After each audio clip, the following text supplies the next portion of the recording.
அதிமுக அம்மா அணி துணை பொதுச் செயலாளர் டிடிவி தினகரன் அளித்த பதவியை ஏற்றுக்கொள்வதாக பெரியகுளம் சட்டமன்ற உறுப்பினர் டாக்டர் கதிர்காமு தெரிவித்துள்ளார். கடந்த 4ஆம் தேதி டிடிவி தினகரன் வெளியிட்ட புதிய நிர்வாகிகள் பட்டியலில் கதிர்காமுவுக்கு மருத்துவர் அணி இணைச் செயலாளர் பொறுப்பு வழங்கப்பட்டிருந்தது. இந்நிலையில் அந்த பதவியை ஏற்க மறுப்பதாக நேற்று பேட்டியளித்த கதிர்காமு ஒரே நாளில் தனது நிலைப்பாட்டை மாற்றியுள்ளார். தேனி மாவட்டம் பெரியகுளத்தில் செய்தியாளர்களை சந்தித்த அவர் டிடிவி தினகரன் அளித்த பொறுப்பை ஏற்று செயல்படுவேன் என கூறினார்.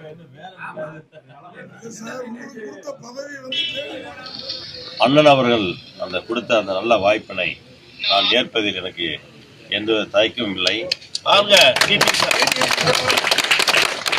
அண்ணன் நமது கழகத்தின் துணை பொதுச் செயலாளர் டிடிவி அண்ணா அவர்களுடைய வழிகாட்டுதலின்படி நான் தொடர்ந்து நமது கழகத்தில் அம்மாவின் ஒரு அணியாக இருந்து செயல்படுவேன் என்பதை இந்த நேரத்தில் மிகவும் சந்தோஷமாக